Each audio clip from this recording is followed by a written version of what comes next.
Ассалаумағалейкум, құрметті көрермендер, құрметті қазақ арнасының көрермендері.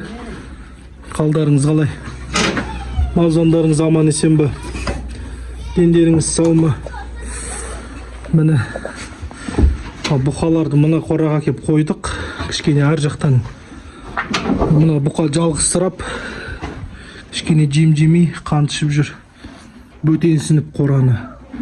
Салмағында біраз тастады. Мына өзінше бұқалық көрсетем дейді. Енді видеоның ортасында салатын болам. Ауылға барып батядағы атты алып келдік, айғырды. Бестіге шықты, қазақы. Сосын мынау кішігірім бір құлағын жымитады. Мал негізі дөнен. Бірақ кенже туып өспей қалған ғой. Бірақ өзі су жорға ғой, су жорға. Страшный жорғалайды. Құлағын жымитады, тістегісі келеді. Бір ударын беріп, есін тандырып қой керек. Әйтпесе, міне осында байладық. Енді осында тұратын болады бұлар. Жал деген мықты бұл. Аты көктүйғын, мынаның аты Хонда. Міне жалының ұзындығы. Осы енді осында әкеп қоя беретін боламыз. Осылар осында тұрады. Пока жер кеппей, қораның артына шарбақ істегенше. Ал мына бұқалар осында тұрады міне. Мына жерде дәу тұрады. Сосын бұлай қаратай кете береді. Алла нәсіп етсе, мынадан ары қаратай бұқа толтырып қоям ба деп тұрмын. Біреу, екеу, үшеу, төртеу, бесеу, алтау, жеті бас. Жеті бас немесе 6 бас бұқа кеп байлап қоямын.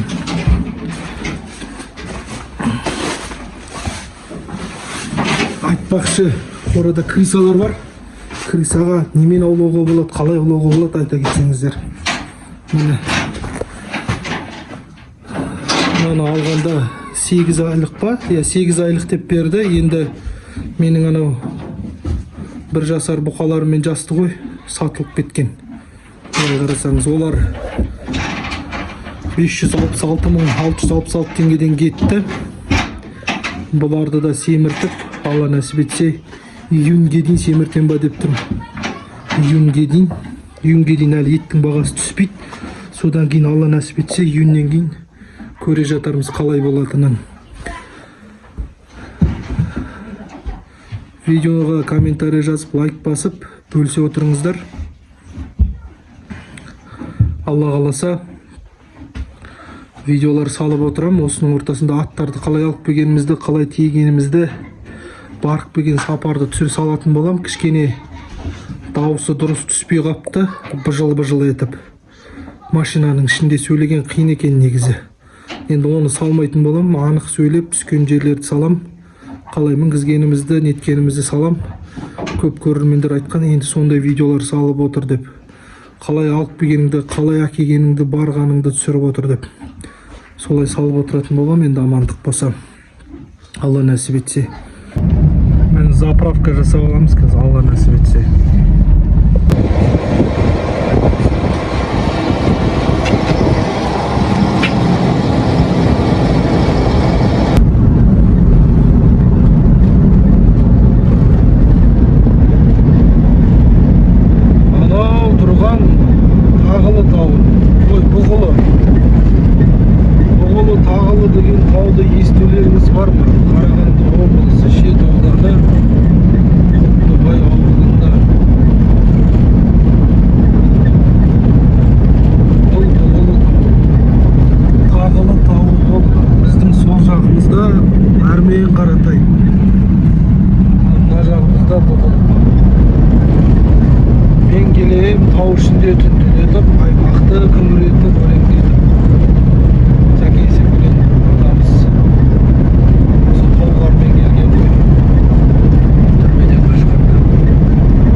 Әне анау Көктау тағылы бағанағы бұғылы көрсеткен таудың ол бұғылы, мынау тағылы Көктау. Даладан әлі қар кетпеген. Міне осындай жағдай. Қазір бұйыртса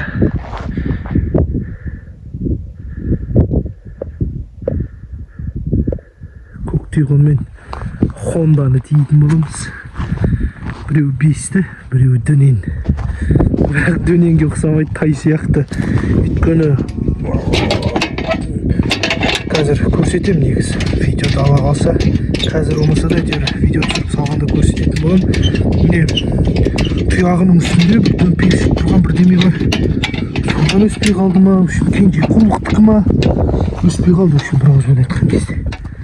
Сондай жағдай болды енді. Былтыр мен осы ауылда мал ұстаған болатынмын. Балығым іздеп өскен, кең мал жайылып, кең жерде жүреді. Бірақ тау тас, тау аймақтар көп. Қиын. Етіп болады андай. Мал кет жоғалып кетсе табу қиын.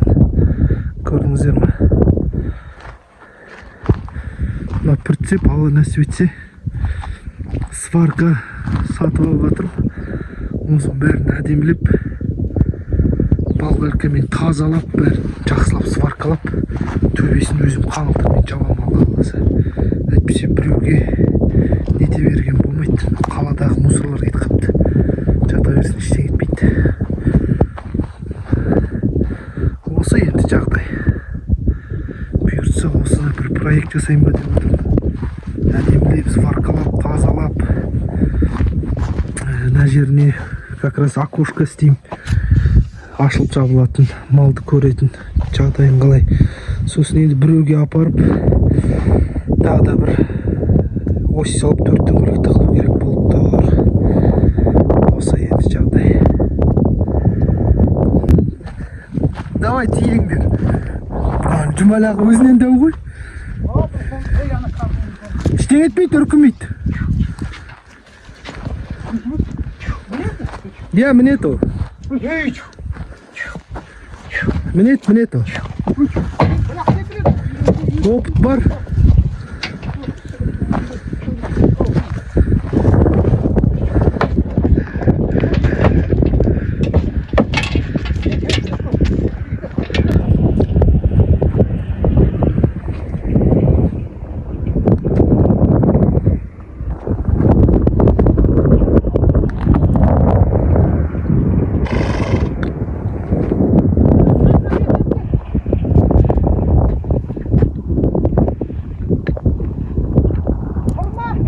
Бүгінгі осы мына кішкене оттықтарды көтеріп, ана бұқалар біразын майыстырды, түзететін боламыз. Кеше аттарды кеп осында байлағанбыз. Алла қаласа жөндеп сыпырып боқтарын шығару керек. Мына бұқаны да сатам ба деп ойлағам, негізі оған кішкене байлайын ба деген ниет болып тұр. Бордақылап өсірсем ба деген ойым бар. Алла нәсіп етсе. Қалай болып өзгеретін, қандай салмақ беретін көргім келіп тұр. Мынау Ақбастан түскен бұқалық жасағысы келеді. Ауылдан осы аттарды әкелген ауылда бір ұрғашы тайынша алып қойғам. Ол тайынша сол жақта жүре береді. Май-юнге дейін. Одан кейін әкеп бордақыға қойып қоямын. Қазір көкке шығып кішкене әлін жинап, есін жинап алсын. Олар бос жүреді, оларды қайтармайды. Содан кейін әкеп осында байлақ қоям, осылардың қасына амандық болса. Содан кейін бірден асығыс мал жинамайтын болам. Өйткені қазіргі баға мынандайларға 250 мың сұрап тұр ғой, 300 мың сұрап тұр даже. Былтыр мен осындайларды, мынандай дәулерді, мынадан дәулерін 130-140 мыңнан жинаған болатынмын. YouTube'да каналда видео бар. Қалай жинап, ауылға апарып, бағып, сосын сатқанымды. Биыл енді мынаны 230-дан, мынаны 200 мыңнан келді ғой. Мынау 550 мыңға келді дәу бұқа. саудасын келтірмеді, бірақ сонда да алдым ниеттеніп. Әлі талай ет жинайтын бұқа, ол көзге көрініп тұр, бірден Алла қаласа жинайтын болады. Қораны бөтесінде, арғы қораны еще бұл жалғыз тұрды ғой. Мына малдарды көрген жоқ, содан кейін тәбеті болмады ма, әлде шыбығы ауырсына ма, білмедім енді қалай болатынын. Шыбығы сынса ол семіре қоймайды негізі, бірақ көреміз. Бірақ жеді алдында, күшті жеді, одан қайттан қойып қалды жемді, неге екенін. Бұл бұқаны негізі өріске шығарған ғой. Өріске шығарғаннан кейін бұл біреуден сатып алып келген бұқа ма, малға қосуға, табынға қосуға, сиырларды қашыруға, әлде өз бұқасымен, енді ақиқатын айтқан жоқ. Қашқан дейді бұл бұқа, қашыпты, содан кейін бұны мотоциклмен екі жақтап сабап, қуып, әкеп қамақ қойыпты. Міне мынау екеуін. Енді мынау қатты сабамаған, мынаны бір ауызбен айтқан кезде шатын айырып тұрып әкеп келген ғой, қуып. Бұқада діріл бар, қорқықпаған әжептәуір, дірілдейді бұқа. Сол қорыққан әлі басылмаған. Содан бері бір апта ма 5 күнде аш қамақ қойған ғой шарбаққа. Кішкене ғана шөп шашат, бітті, аш қамап тастаған. Содан кейін мен сатып алдым. Содан қорқықпаған бұқа ғой деймін, өйткені кішкене тәбеті болмай, қасына барып, былай сипап, қорадан қораға ауыстырған кезде бұқа қалшылдайды, дірілдейді ғой кәдімгідей. Содан кейін осындай күй болып тұр. Алла нәсіп етсе, қазір орнына түседі. Міне мына жағында аттар тұр, мына жағында мыналар тұр. Осыларды көріп, бұл бұқа шөп жейтін болады. Алла нәсіп етсе, шөп жеп, жем жейтін болады. Енді амандық болса, міне воздух кіреді, әні воздух шығады. Жақсы қораның ішінде воздух бар, ауасы бәрі таза, ешқандай аммиактың, боқтың иісі жоқ. Бұл бұқада, бұл қорадан да суық болса да, қаңылтыр болса да, не болса да бұқаларды семіртіп, бұқа сатқан болатынбыз. Енді өздеріңіз куә болдыңыздар. Бірге бір, былай қарасаңыздар, бірге бір көріппін. 4 миллионға бұқа алып, соның үстіне почти 4 миллион теңге ақша көріппін. Аллаға шүкір. Онда бірге бір көру деген енді өте қиын дүние, өйткені малды сатып алғаннан кейін баға арзан болды, сатар кезде баға өте қатты қымбаттады. Содан кейін кішігірім ақша жасап, үйдің жарты ақшасын беріп, жарты ақшасын күзге дейін оборотта ұстап, содан кейін күздігіні беретін боламын. Алла нәсіп етсе, пока что осы қораға мал кіргізіп, Алла нәсіп етсе, мына жақтың бәрін реттеп, ана төбеден су тамшыламайды. Осы жерге 1 тоннадан асықпай жем әкеліп отыратын боламын. 1 тонна әкелем бітет, 1 тонна әкелем бітет, сөйтіп таситын болам, бірден тасымайым. Өйткені қорада мына жерде криса қаптап жүр. 2 крисаны ұрып өлтірдім. Енді қалған крисаларды ұстау керек болып жүр. Сол комментарийға жаза кетіңіздер. Андай липучка жабыс қақ бірдеме ма, мынандай істеп қойғам. Мына жемге келеді да, былай түсіп кетеді. Ютубтан қарап осыны істеп қойғам. Өкінішке орай түспей жүр криса бұған. Осыған енді криса түсіру керек. Алла нәсіп етсе, қораның мына жағында рулон шөптер бар, ары қаратай жылжыту керек. Осы рулон шөптердің астарында жүр. Мысық әкеп қойын десең, қашып кетеді тесіктерден. Өзің мысығың болмағаннан кейін. Мен білмеймін. Сол комментарияға жаза кетіңіздер. Қалай крисаны ұстауға болады, қандай жолмен ұстауға болады. Әлде жай сөзбен түсіндірейін ба? Жігіттер кетіңдер деп. Олар сөзді де түсінбейді ғой. 2 дәу крисаны ұрып өлтірдім. Үстіп, -2 криса. Ұрып әлі біразын өлтіретін сияқтымыз ғой. Қашып, датов анау жемді тесіп жегеннен борсалаңдап қаша алмай қалады. Аласында ұрасын, басын жапырып тастайсың, өліп қалады. Сөйтіп енді азайтып жатырық. Енді не айтсаңыздар да, мына қорада условия жоқ болса да, Алланың қалауымен осы бұқада, осы қорадан 18 бас бұқаны бордақылап шығарып, әжептәуір ақша тауып, қарызды жауып, үйдің қарызын адал ақшамен үй алып, осындай кәсіп істеп жатқан жөніміз бар. Не айтсаңыздар да, қандай комментарий жазсаңыздар да, сөге беріңіздер. Условия болсын болмасын, тірі адам тіршілігін жасайды. Ақшаның шамасы қай жерге жетеді, солай ғана қимылдаймыз. Енді биыл осы қора тұрады, бұл қора бұзылмайды. Ананың артына полностью стяжка қойып тастаймын, чтобы езілмейтіндей, боқты да бәрін алып оңай болады. Тағы 1 жыл бордақ ұстайтын деген ниетім бар. Алла қаласа. Үйіміз жанға толсын, қорамыз малға толсын, қазақ еліміз аман болсын, Қазақстанымыз аман болсын, елбасымыздың басымыз аман болсын. Келесі жылғы Рамазан айына төрт көз аман есен жетуімізді нәсіп етсін. Алла қаласа. Ордағы бұқалар сатып алуға барам, соны түсірем, әкеп қоям, соны түсірем. Қалай жем жеп жатыр, қалай өзгеріс болып жатыр, соның бәрін түсіріп видеоға салып отырам. Иншалла. Каналдан алыстамаңыздар, комментарий жазыңыздар. Ащы да болса да шындық, жағдайымыз аса қатты қырып баратқан. Бай емеспіз, кедей де емеспіз, орташада емеспіз, орташадан сәл төмен жағдай. Үстіп амалдап жатқан жағдайымыз бар. Амалдап жатық. Алла нәсіп етсе, әрмен қаратайда амалдай беретін боламыз. Әрекет етіп, Аллах тағала айтқан, әрекет еткен қолдар жақсы көрем деп. Әрекет етіп, үстіп, Алла нәсіп етсе, ертең байым жақсы мықты фермер болған кезде де жаман комментарий жауып хейтерлар болады. Сондықтан ондай адам ешқашан азаймайды. Өздеріңізге ұнаса жаза беріңіздер. Біздің жағдайымыз осы, ешкімнен ештеңе жасырмаймыз, ақиқат дүниені түсіреміз, халыққа бар нәрсені көрсетеміз.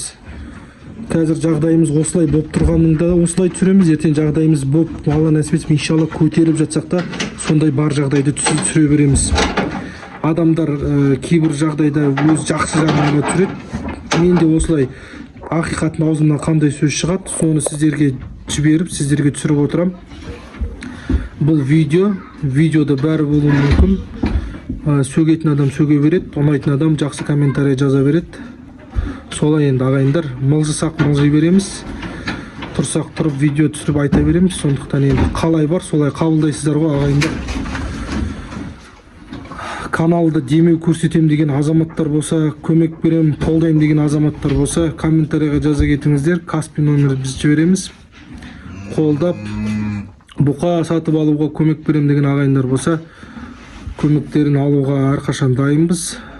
Енді бұны неге айтып тұрмын, өйткені көп видеода ютубтарды қарасақ, көп видео түсіретін, ютуб түсіретін ағайындар всегда сөйтіп айтады.